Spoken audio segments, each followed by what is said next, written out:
गरीब साध साध सब नेक हैं, आप अपनी ठोरे, जो सतलोक ले जावेंगे वो साधु कोई और।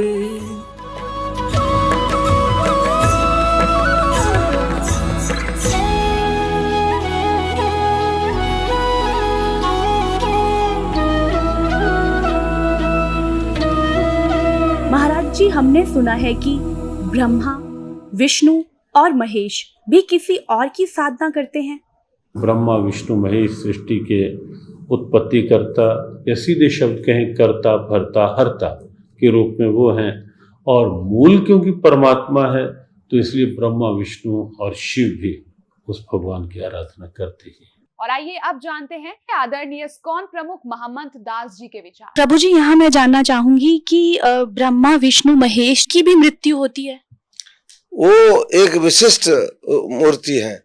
ब्रह्मा विष्णु और जो शंकर हैं, ब्रह्मा की तो मृत्यु होती है, उनका भी जीवन काल है। तो कहने का तात्पर्य ये है कि भगवान चाहे ब्रह्मा हो, विष्णु हो, महेश हो, इनकी भी मृत्यु संभव है? नहीं, विष्णु की मृत्यु नहीं होती है और शंकर भी अमर है। ब्रह्मा, इन तीनों गुणों में जो ब्रह्मा का रिप्रेजेंटेशन है, शास्त्रों के आधार पर यह निश्चित किया गया है कि उनका समय निश्चित है। क्या ब्रह्मा विष्णु महेश भी किसी और इष्ट की साधना करते हैं? देखिए, ये तीनों के तीनों भगवान श्री कृष्ण का ही स्मरण करते हैं। ये थे आदरणीय इस्कॉन प्रमुख महम्मद दास जी के विचार। और आइए अब जानते हैं जगत गुरु तत्वदर्शी संत रामपाल जी महाराज के विचार। दंडवतम गोविंद गुरु, बंधु अविजन सोए, पहले भये प्रणाम तिन, नमो जो आगे होए। ये कृष्ण भगत, ये गुरु नकली कृष्ण जी के उपासक भ्रमित कर रहे हैं समाज को। कहते हैं कृष्ण ही तत्व है, श्री कृष्ण ही सब कुछ है, ये परम तत्व है, अविनाशी तत्व है। और फिर उसे प्रश्न किया, क्या ब्रह्मा विष्णु महेश नासवान है? हाँ, ब्रह्मा विष्णु महेश का जन्म मृत्यु तो नहीं कह सकते, स्वर्ग के बाद फिर उनका पूर्ण परमात्मा में विलीन हो जाते हैं और फिर स्वर्ग के बाद वापस आ जाते हैं। फिर प्रश्न किया कि ब्रह्मा विष्णु महेश किसकी साधना करते हैं? कहते हैं उस पूर्ण परमात्मा की साधना करते हैं। अरे विष्णु जो पूर्ण परमात्मा की साधना करते हैं तो फिर अखिल ब्रह्मांड का नायक क्यों हो गया यूँ? और यहाँ चौथे अध्याय के 34वें श्लोक में जो एंड वेंड कर रहे हैं, बुआ बाई बक रहे हैं कि कृष्ण ही तत्व है, तत्व ही परमात्मा है, कृष्ण ही अविनाशी है, तत्व ही अविनाशी है। परमात्मा कहते हैं सटदल उआ बाई बकदा, ये उआ बाई बकते, इनको कोई ज्ञान नहीं है, भ्रमित करें, पूरे मानव समाज को बर्बाद करें। परम पिता परमात्मा पूर्ण ब्रह्म परम अक्षर ब्रह्म, सारी सृष्टि के रचनहार, कुल के मालिक कबीर साहेब कबीर परमेश्वर जी की असीम कृपा से हम प्राणियों को ये तत्व ज्ञान सुनने का सुअवसर प्राप्त हुआ। पुण्यात्माओं, हम एक भयंकर रोग से ग्रस्त हैं। वो रोग है जन्म और मृत्यु का।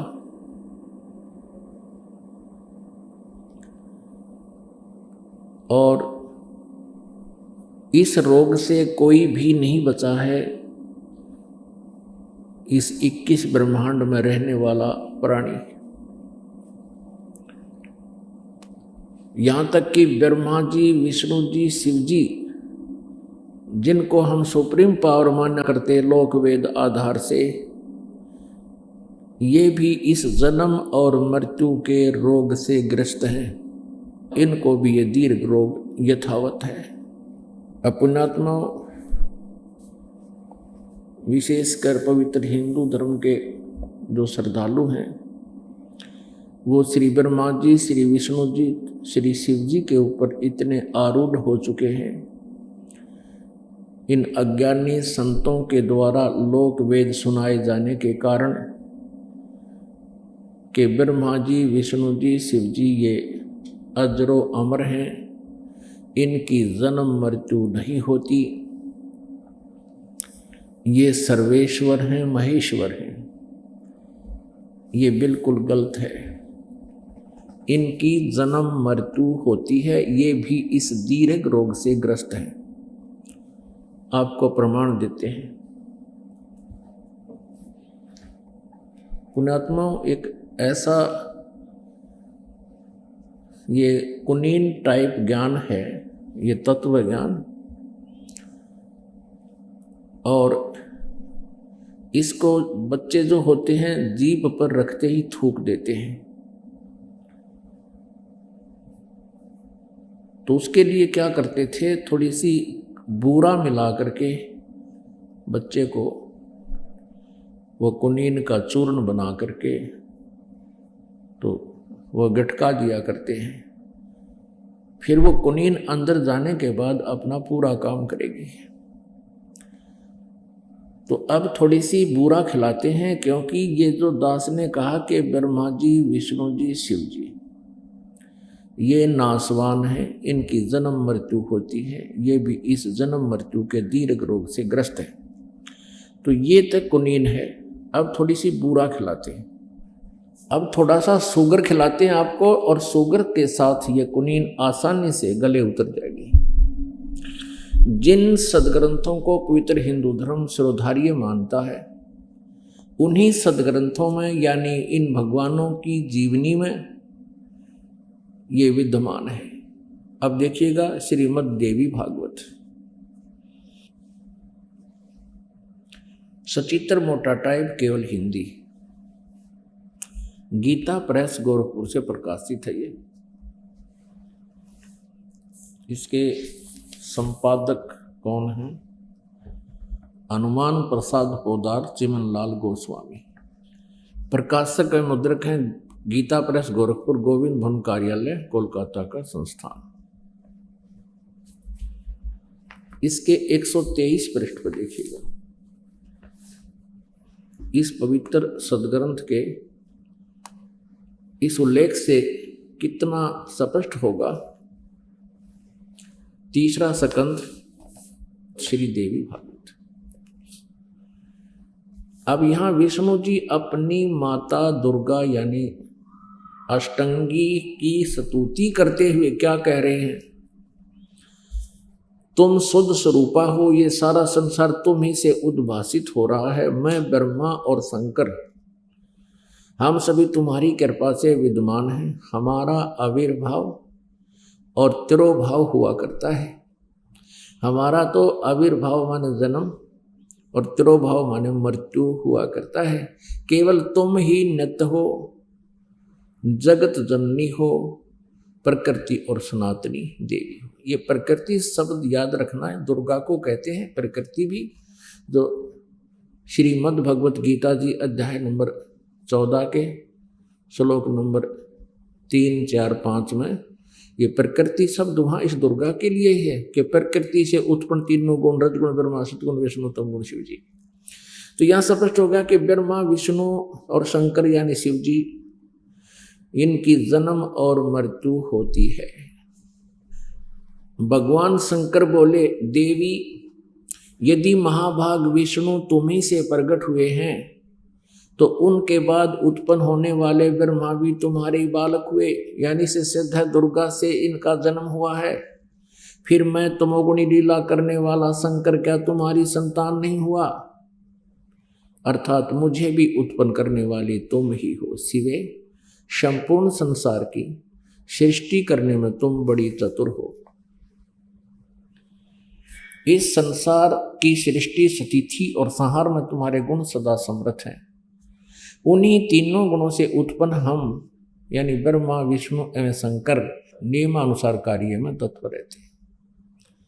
तीनों गुणों रजगुण, सतगुण, तमगुण। रजगुण ब्रह्मा जी, सतगुण विष्णु जी, तमगुण शंकर जी, ये भी सिद्ध हो गया।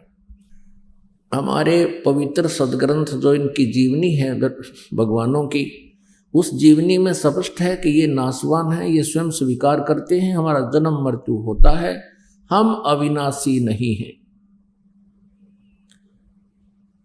अब इनका पिता कौन है? क्योंकि माता वाला कंसेप्ट तो क्लियर हो गया। अब इनका पिता कौन है? ब्रह्मा, विष्णु और शिव का। ये काल रूपी ब्रह्म है इसके लिए भी आपको थोड़ा सा कंसेप्ट क्लियर करते हैं। अब देखिएगा श्री शिव पुराण, गीता प्रेस गोरखपुर से प्रकाशित है। श्री संक्षिप्त श्री शिव पुराण, सचित्र मोटा टाइप, केवल हिंदी, संपादक हनुमान प्रसाद पोदार और प्रकाशक में मुद्रक हैं गीता प्रेस गोरखपुर, गोविंद भवन कार्यालय, कोलकाता का संस्थान। इसके 98वें पृष्ठ से हम पढ़ेंगे। ये रुद्र संहिता संक्षिप्त शिवपुराण 98 पृष्ठ, 98वें पृष्ठ पे, यहां देखिएगा नीचे। अपने पुत्र नारद की यह बात सुनकर लोक पितामह ब्रह्मा वहां इस प्रकार बोले। ये अध्याय 5 समाप्त हुआ रुद्र संहिता का। 6ठे अध्याय में ब्रह्मा जी ने कहा, ब्रह्मन देव शिरोमणे, तुम सदा समस्त जगत के उपकार में ही लगे रहते हो। तुमने लोगों के हित की कामना से बहुत उत्तम बात पूछी है। जिस समय समस्त चराचर जगत नष्ट हो गया था, सर्वत्र केवल अंधकार ही अंधकार था, बस उस समय तत्सद ब्रह्म, उस समय तत्सद ब्रह्म, इस श्रुति में जो सत सुना जाता है एकमात्र वही शेष था। ये आपने 99 पृष्ठ पर पढ़ा। अब 100 पृष्ठ पर देखते हैं। ये 100 पृष्ठ पे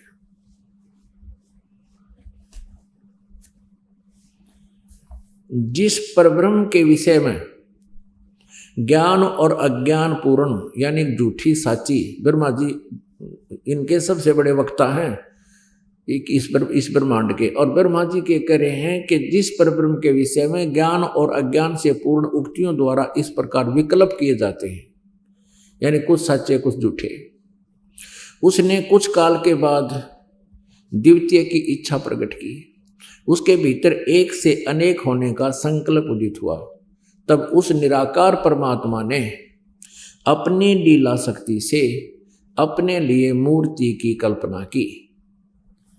अब ये काल कहता है मैं अपने वास्तविक रूप में किसी के सामने नहीं आता, अपनी योग माया से छुपा रहता हूँ, ये मेरा अटल घटिया नियम है। तो ये क्या करता है, किसी को ब्रह्मा रूप में, किसी को विष्णु रूप में, किसी को शिव रूप में दर्शन कर देता है। यहाँ देखना, जो मूर्ति रहित परम ब्रह्म है उसकी मूर्ति भगवान सदाशिव हैं। अर्वाचीन और प्राचीन विद्वान उन्हीं को ईश्वर कहते हैं।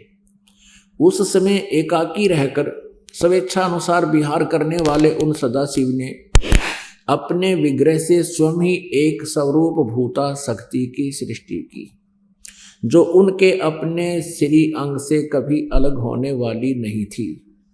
उस पराशक्ति को प्रधान प्रकृति गुणवती माया बुद्धि तत्व की जननी तथा विकार रहित बताया है। अब ये काल के शरीर से निकली थी दुर्गा, उसकी महिमा ये कबीर परमेश्वर से सुनी हुई ब्रह्मा जी बोल रहे हैं, कुछ सच्ची कुछ झूठी, कुछ आप मिलावट करके। फिर भी यथार्थ ज्ञान से हम इसको शुद्ध कर लेंगे कबीर परमेश्वर की वाणी से। वह शक्ति अंबिका कही गई है, उसी को प्रकृति, दुर्गा को प्रकृति भी कहते हैं, ये याद रखना। सर्वेश्वरी त्रिदेव जननी, तीनों देवता ब्रह्मा जी, विष्णु जी, शिव जी की माता, उत्पन्न करने वाली जननी, नित्ता और मूल कारण भी कहते हैं। सदाशिव द्वारा प्रकट की गई उस शक्ति के 8 भुजाएं, ये क्लियर होगा। ये अष्टंगी, ये दुर्गा है, और ब्रह्मा विष्णु महेश तीनों देवताओं की जननी है। आगे देखो, नाना प्रकार के आभूषण उसके श्री अंग की शोभा बढ़ाते हैं। वह देवी नाना प्रकार की गतियों से संपन्न है और अनेक प्रकार के अस्त्र शस्त्र धारण करती है। इति सिद्धम के काल के शरीर से ये दुर्गा निकली। अच्छा, एकाएकनी होकर भी वह माया संयोग वसात अनेक हो जाती है। और वे दो सदाशिव हैं, ये काल रूपी ब्रह्म सदाशिव ब्रह्मा विष्णु महेश से जो अलग है, उन्हें परम पुरुष ईश्वर शिव शंभु और महेश्वर कहते हैं। ये ब्रह्मा जी की सोच है, ब्रह्मा जी का ज्ञान है, ये ध्यान रखना। अब 101 पृष्ठ पे यह देखना। अब ये प्रकरण चल रहा है इस काल रूपी ब्रह्म का। वे जो सदाशिव हैं उन्हें परम पुरुष ईश्वर, शिव शंभु और महेश्वर कहते हैं। वे 101 पृष्ठ पर आ गया। वे अपने सारे अंगों में भस्म रमाए रहते हैं। उन काल रूपी ब्रह्म ने, काल रूपी ब्रह्म कहो, शरपुरुष कहो, इसको ब्रह्म कहो, ये सदा शिव यानी शिव रूप में प्रकट होकर के ब्रह्मा विष्णु महेश की ये उत्पत्ति की जानकारी यहाँ पर हो रही है। उन काल रूपी ब्रह्म ने, यानी इस जो गीता ज्ञान देता है ये काल रूपी ब्रह्म ही है, श्री कृष्ण जी में प्रवेश करके बोल रहा है। उन काल रूपी ब्रह्म ने एक ही समय शक्ति के साथ, नाथ नहीं है, शक्ति के साथ शिवलोक नामक अक्षेत्र का निर्माण किया था। उस उत्तम अक्षेत्र को काशी कहते हैं।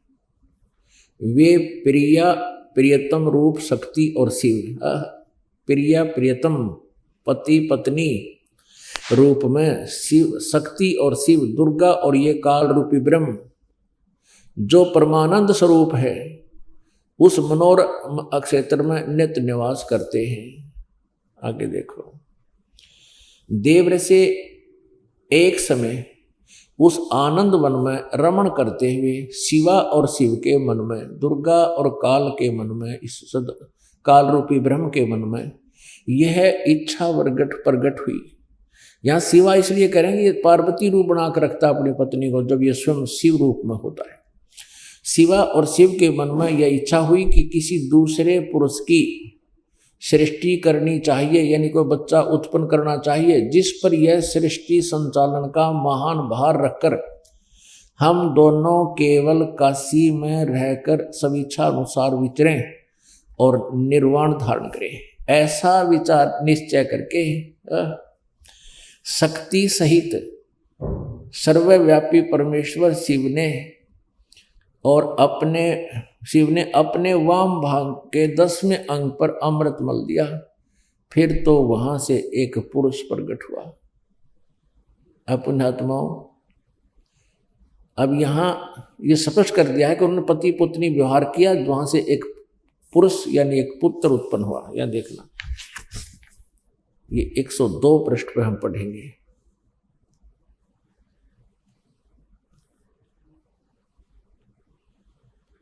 शिव ने कहा, वत्स, वो उत्पन्न हुए पुत्र को ये काल कहता है, सदा शिव भी कहो इसको, काल रूपी ब्रह्म को, क्योंकि ये शिव रूप में वहां प्रकट है, खड़ा है।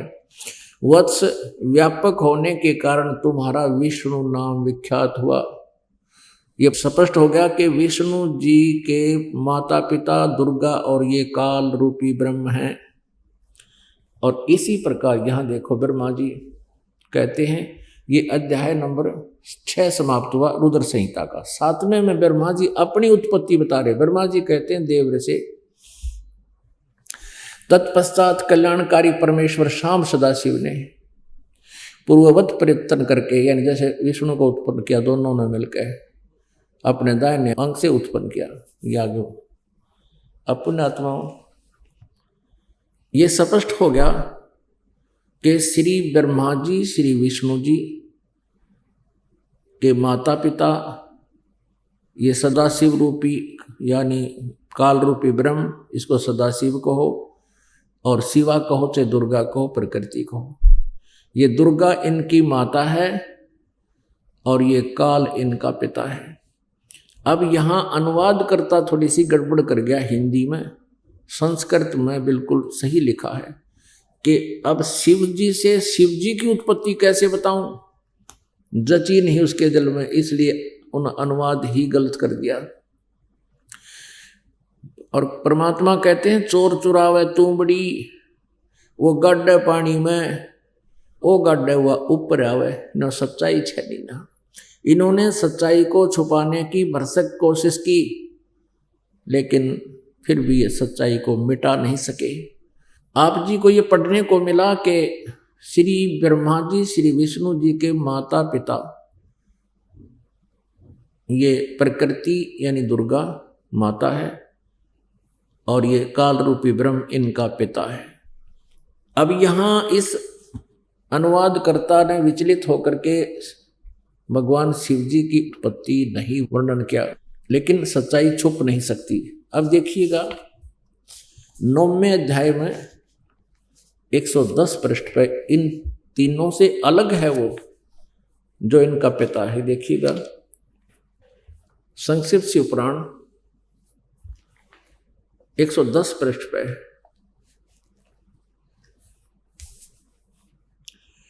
ये 9वां अध्याय है रुद्र संहिता का। ये रुद्र संहिता ही चल रही है, ये 9वां अध्याय है। इस प्रकार ब्रह्मा विष्णु तथा रुद्र इन तीन देवताओं में गुण हैं, परंतु शिव गुणातीत माने गए हैं।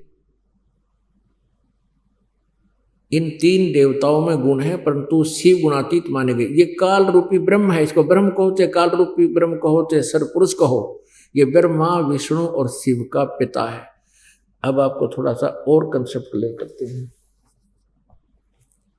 अब पवित्र शिव पुराण में ये स्पष्ट हो गया कि ब्रह्मा जी विष्णु जी और शिव जी इनकी जन्म मृत्यु होती है, और यही प्रमाण दिया है श्री मद देवी भागवत यानी शक्ति पुराण ने कि ब्रह्मा विष्णु महेश नासवान हैं, दुर्गा इनकी माता है।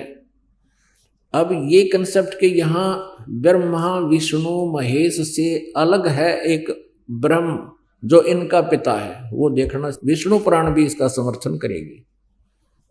अब ये देखिएगा श्री विष्णु पुराण जो इसी तथ्य का समर्थन कर रही है, गीता प्रेस गोरखपुर से प्रकाशित है।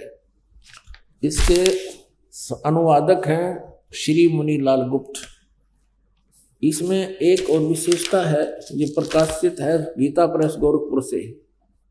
102 पृष्ठ पर आपको दिखाते हैं। प्रथम अंश अध्याय नंबर 22 और इसके 102 पृष्ठ पे ये देखिएगा, और 58 नंबर श्लोक में ये संस्कृत भी इसमें साथ है। ब्रह्मा विष्णु शिव ब्रह्म प्रधाना ब्रह्म सत्य है, उससे नीचे देवता, उससे नीचे दक्ष। ये यहां देखना, इसकी हिंदी यहां पर है। हे ब्रह्मन, ब्रह्मा विष्णु और शिव ब्रह्म की प्रधान शक्तियां हैं। स्पष्ट हो गया, ये ब्रह्मा विष्णु और शिव से अलग है, ये ब्रह्म काल रूपी ब्रह्म। अब इतना ही कंसेप्ट हमने यहां क्लियर करना था। अब पुण्यात्मा, एक शब्द, एक सेंटेंस, एक वाक्य दास ने कहा था कि श्री ब्रह्मा जी श्री विष्णु जी श्री शिव जी इनकी भी जन्म मृत्यु होती है, इनको भी ये दीर्घ रोग लगा हुआ है। तो ये तो थी कुनीन। अब इतनी सी कुनीन को गले उतारने के लिए ये ढेर सारी शुगर खुआनी पड़ी, क्योंकि शुगर तो आप खा ही रहे हो, इन सदग्रंथों को तो आप पढ़ ही रहे थे और इसको मान भी रहे हो, ये अच्छी हैं, सत्य हैं। तो इस प्रकार ये कुनीन अंदर जाके आपके इस अज्ञान का भी नाश करेगी। यानी ये तत्व ज्ञान है जो श्री मद् भगवत गीता जी अध्याय नंबर 4 के श्लोक नंबर 34 में कहा कि उस तत्व ज्ञान को, कौन से तत्व ज्ञान को, जो गीता जी अध्याय नंबर 4 के श्लोक नंबर 32 में कहा कि जो सच्चिदानंद घन ब्रह्म की वाणी में, ब्रह्मणे मुखे, संस्कृत में लिखा है कि वो ब्रह्मणे मुखे, ब्रह्मणे माने सच्चिदानंद घन ब्रह्म यानी परम अक्षर ब्रह्म पूर्ण परमात्मा ने अपने मुखारविंद से, अपनी मुख से उच्चारित वाणी में, उस सच्चिदानंद घन ब्रह्म की वाणी में विशेष विस्तार से कहे हैं आध्यात्मिक ज्ञान, आध्यात्मिक यज्ञ की जानकारी दी है। तो चौथे अध्याय के 34वें श्लोक में कहा कि उस तत्व ज्ञान को तू तत्वदर्शी संतों के पास जाकर समझ। उनको दंडवत प्रणाम करने से, विनम्र भाव होकर करके उनसे प्रसन्न करने से वो तत्वदर्शी संत तुझे उस परमात्म तत्व का ज्ञान देंगे जो गीता ज्ञानदाता से अलग कोई परमात्म तत्व है,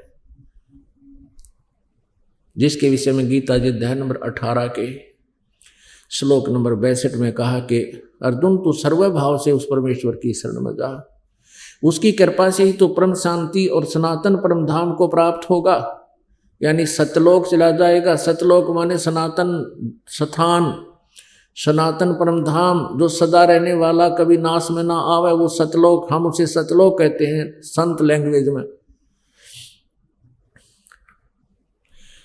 जो अविनाशी स्थान है, सनातन परम धाम कहो, शाश्वतम स्थानम कहो, तो वहां चला जाता है। तो ये वो तत्व ज्ञान है जो हमारे अंदर जाकर के अज्ञान का नाश करेगा, फिर अज्ञान नाश होने से हम तत्व ज्ञान ग्रहण करेंगे और तत्व ज्ञान से फिर हमारा यो जन्म और मृत्यु का दीर्घ रोग समाप्त हो जाएगा। श्रीमद् भगवत गीता जी अध्याय नंबर 15 के श्लोक नंबर 1 से लेकर 4 में स्पष्ट किया है। उस तत्वदर्शी संत की पहचान बताई है कि उल्टे लटके हुए संसार रूपी वृक्ष को, जो ऊपर को जड़ है, ऊपर को जड़ तो मूल परमात्मा है, यानी मूल रूपी परमात्मा तत्व परम अक्षर ब्रह्म है, और नीचे को तीनों गुण, रजगुण ब्रह्मा जी, सतगुण विष्णु, तमगुण शिव जी रूपी शाखाएं हैं।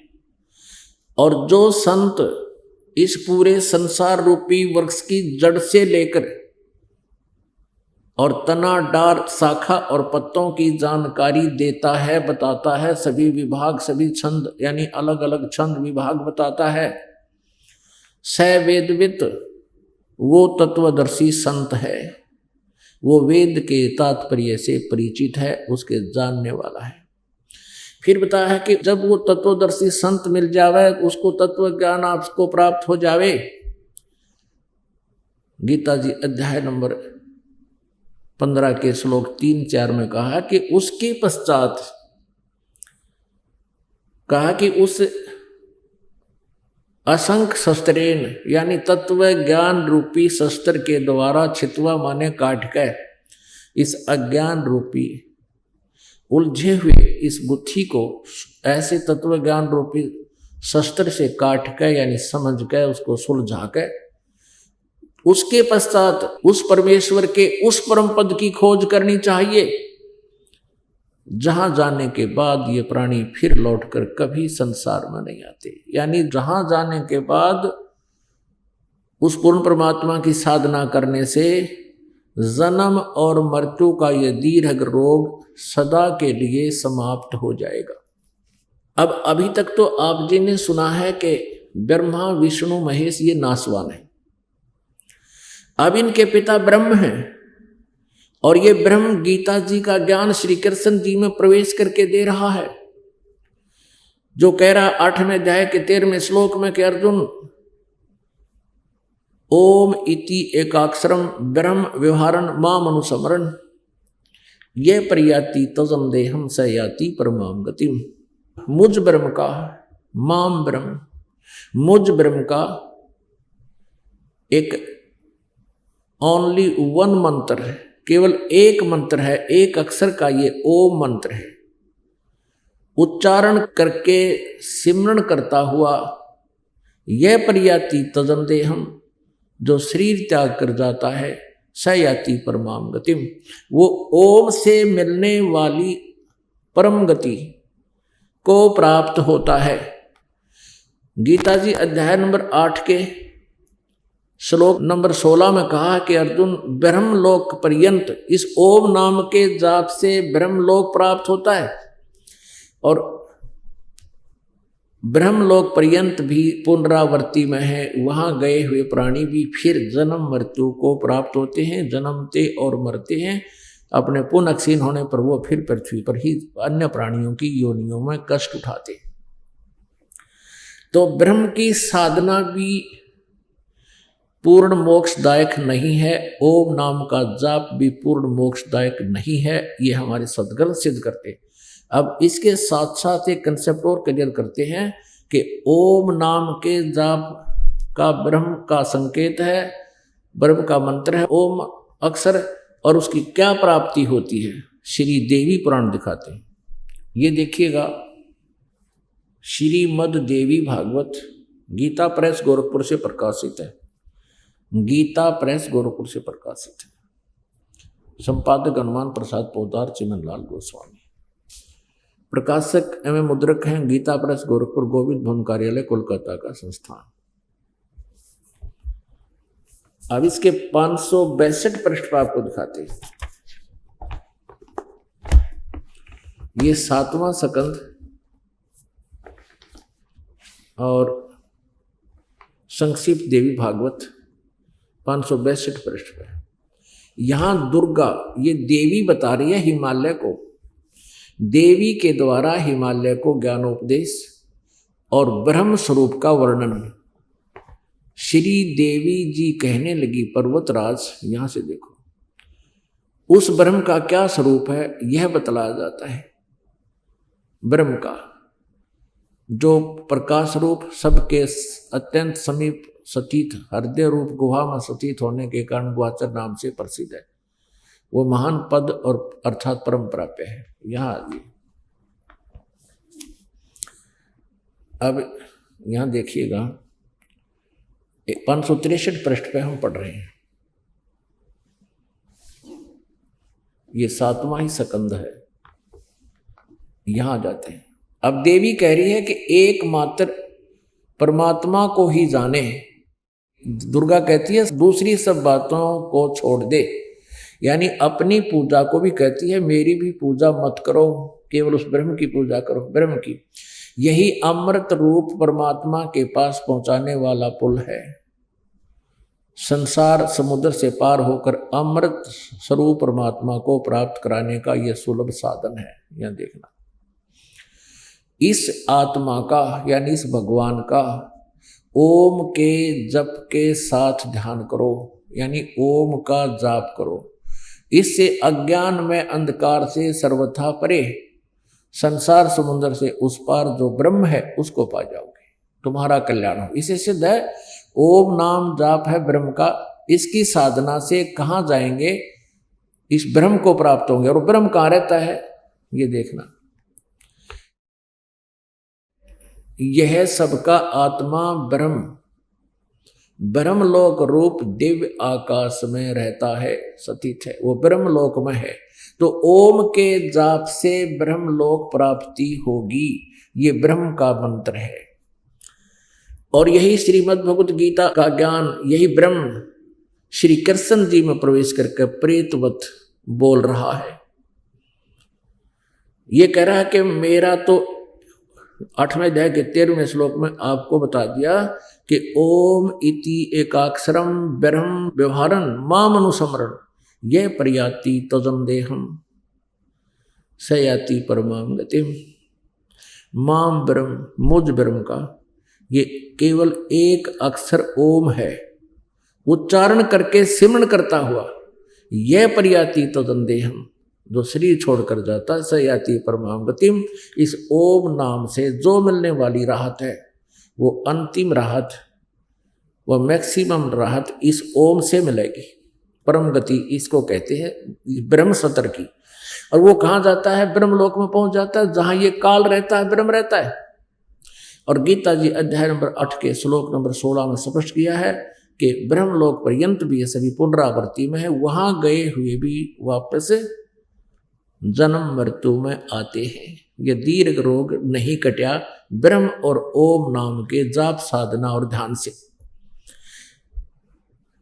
पुण्यात्माओं, ये तत्व ज्ञान है, कबीर परमेश्वर की वो अमृत वाणी है।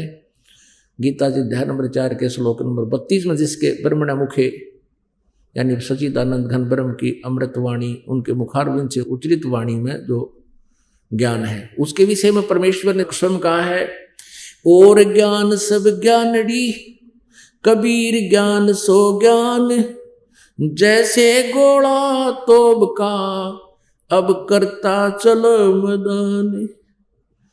अब परमेश्वर कबीर जी की वाणी, ये तत्व ज्ञान एक तोब का गोला है। आप शिक्षित हैं, सदग्रंथ हमारे पास है, आसानी से यह ज्ञान रूप अंधकार इस तोब के गोले से कति नाश हो जाएगा। तोब का गोला मैदान बना देता है, चाहे किले क्यों ना हो। ऐसे ही ये अज्ञान रूपी किले नकली संतों ऋषियों ने हमारे चारों तरफ बना रखे हैं, मन गढ़ंत लोक कथाएं सुना रखी हैं। अब इस तत्व ज्ञान से ये सारी ढह जाएंगी, खत्म हो जाएंगी और हम स्वतंत्र होंगे, जन्म मृत्यु का रोग हमारा कटेगा। अब यहाँ ब्रह्म भी नाशवान है। गीता ज्ञान दाता ये ब्रह्म श्री कृष्ण में प्रवेश करके बोल रहा है, ये भी काल है, ये भी नाशवान है। अब यहाँ थोड़ा सा कंसेप्ट और क्लियर करते हैं। जैसे गीता जी अध्याय नंबर 4 के श्लोक नंबर 5 और 9 में, गीता जी अध्याय नंबर 2 श्लोक 12 में, गीता जी अध्याय नंबर 10 श्लोक नंबर 2 में, ये गीता ज्ञानदाता ब्रह्म कहता है कि अर्जुन तेरे और मेरे बहुत जन्म हो चुके हैं, तू नहीं जानता, मैं जानता हूं। और ये ना सोच, ये सभी सैनिक, सभी राजा लोग पहले भी थे, तू भी था, मैं भी था, और आगे भी अपना जन्म मृत्यु होता रहेगा। गीता जी अध्याय नंबर 2 के श्लोक नंबर 17 में कहा कि अविनाशी तो उसको जान जिसको मारने में कोई भी सक्षम नहीं है, और जिसने सारे ब्रह्मांडों की रचना की है, जो सबका सृजनहार है। अब गीता जी अध्याय नंबर 10 के श्लोक नंबर 2 में कहा कि मेरी उत्पत्ति को, ये गीता ज्ञानदाता अपना वास्तविक रूप, ये काल, इसको ब्रह्म कहो, सरपुरुष कहो, ज्योत स्वरूपी निरंजन कहो, इसको काल कहो। 11वें अध्याय के 32वें श्लोक में कहता मैं काल हूं और ये मेरा रूप है।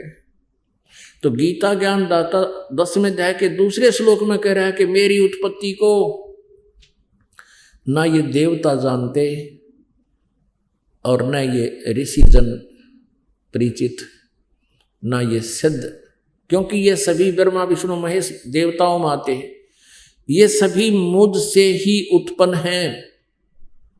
इसलिए ये मेरी उत्पत्ति को, मेरे जन्म को नहीं जानते। इसे सिद्ध है कि गीता ज्ञानदाता अर्थात ब्रह्म सरपुरुष का जन्म तो है, उत्पत्ति तो है, लेकिन जैसे पिता की जन्म को पुत्र संतान नहीं जान सकते, पुत्री नहीं जान सकती, यानी संतान नहीं जान सकते, दादाजी बता सकता है, उसका पिताजी बता सकता है, उसकी डेट ऑफ बर्थ भी बता देगा।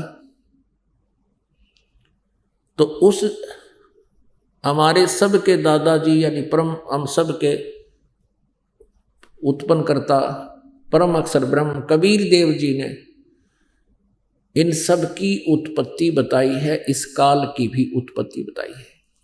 अब गीता जी अध्याय नंबर 5 के श्लोक नंबर 9 में ये काल कहता है कि मेरे जन्म और कर्म अलौकिक हैं। अब कैसे तो इसके कर्म अलौकिक हैं और कैसे इसके जन्म अलौकिक हैं, ये बताते हैं। अब आपको दिखाते हैं इसके कर्म अलौकिक कैसे हैं। जैसे श्री कृष्ण जी नहीं चाहते थे महाभारत का युद्ध हो, और 3 बार शांति दूत बनकर गए थे, कौरव और पांडवों को समझाया था कि युद्ध मत करो, तुम अपना घाटा बाधा करके प्लस माइनस करके थोड़ा गढ़ा करके अपना बंटवारा कर लो, ये राजपाट यहीं रह जाएगा, युद्ध हो गया तुम सब मारे जाओगे, फिर राज्य कौन करेगा। तो पुणात्मा जैसे तैसे वो फिर भी नहीं माने थे, तो युद्ध का बिगुल बज गया, आमने सामने सेना खड़ी। अब अर्जुन ने सामने देखा कि अपने भाइयों के, जैसे चाचा ताऊ के भाई, चाचा ताऊ के भाई और उनके बच्चे दूर नहीं होते, उनको सीने से लगाए फिरते हैं, एक दूसरे से प्यार करते हैं अपने कुल की संतान से। तो और वही बच्चे सामने लठ लिए खड़े हैं, उधर से उनके बच्चे लठ लिए खड़े हैं, हथियार लिए खड़े मारने को तैयार हो गए हैं। तो अर्जुन के मन में एक साधु भाव उत्पन्न हुआ, किसके लिए लड़े? इन सामने वाले का केताउमा के भाइयों ने बच्चा ने मार के हम राज करेंगे, हमारे जैसा नीच नहीं। हृदय में गलानी होगी, युद्ध नहीं करना चाहा। अब वहां काल ने देखा कि कृष्ण जी भी कह देगा कि चल अर्जुन बहुत अच्छा हो गया, जब भी सद्बुद्धि आ जाए उसी समय बहुत अच्छा होता है। लेकिन उसी समय ये काल प्रवेश कर गया श्री कृष्ण जी के शरीर में, और श्री कृष्ण जी की आत्मा को इसने दबा लिया। जैसे यहां देखते हो प्रेत आकर के पता नहीं क्या क्या बकवाद करता है और उस आत्मा को दबा देता है आकर के। वो उसके निकलने के बाद यहां आप रोज देखते हो, यहां अपने ऑटोमेटिकली परमात्मा ये सुख दे रहा है। उस प्रेत आत्मा जो बोलकर निकल जाता है, उसके बाद उस आत्मा को कुछ पता नहीं होता। जब ओरिजिनल आत्मा अपने होश में आती है, उसको और ही बताते हैं, तू ऐसे बोला था, तूने ऐसे ऐसे कहा। तो ऐसे ये काल श्री कृष्ण जी में प्रवेश कर गया और इसने वो गीता का ज्ञान तो दिया वेदों वाला, लेकिन युद्ध कराने के लिए जो अटकल भयंकर रूप दिखाना, अर्जुन जैसे योद्धा भी कांपन लगे उसके रूप न देख कर, तो भयभीत होकर श्री अर्जुन ने स्वीकार कर लिया युद्ध करना, कि यदि मैं युद्ध नहीं करूंगा और ये करवाना चाह रहा है, और इसने एक बार फिर वो अपना भयंकर रूप दिखा दिया, मेरा हार्ट अटैक हो जाएगा। इसलिए उस प्रभु की इच्छा मानकर उसने युद्ध करना स्वीकार किया। तो यहां ये कंसेप्ट करते हैं ये कैसे प्रवेश करता है, कैसे इसके कर्म अलौकिक हैं। देखिएगा श्री विष्णु पुराण गीता प्रेस गोरखपुर से प्रकाशित, अनुवादक हैं मुनीलाल गुप्त।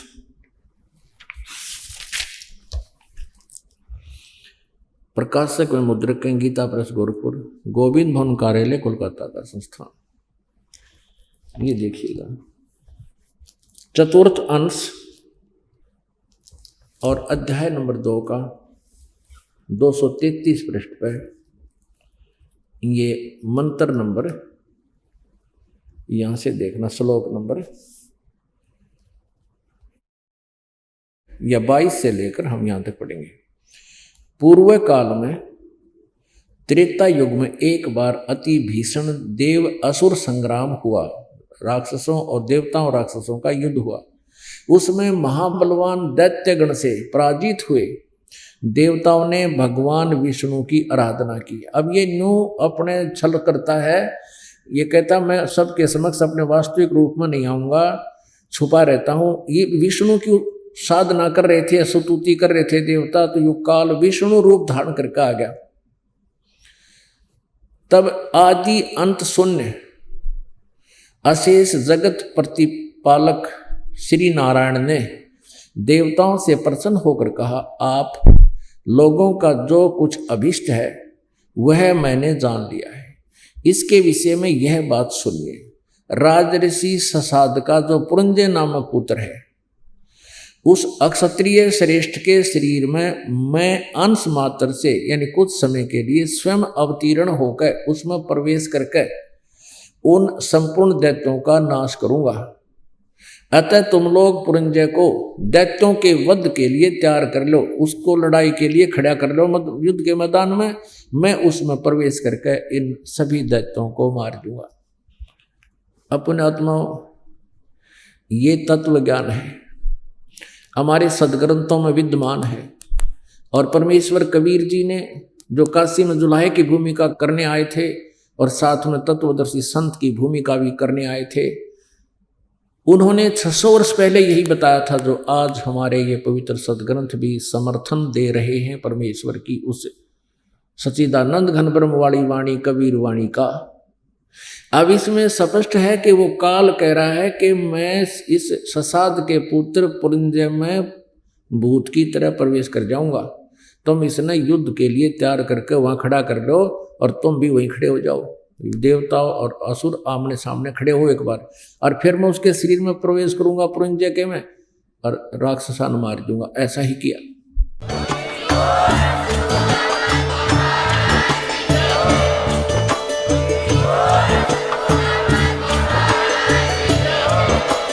आप सुन रहे थे जगत गुरु तत्वदर्शी संत रामपाल जी महाराज जी के मंगल प्रवचन। अधिक जानकारी के लिए विजिट कीजिए हमारी वेबसाइट www.jagatgururampalji.org।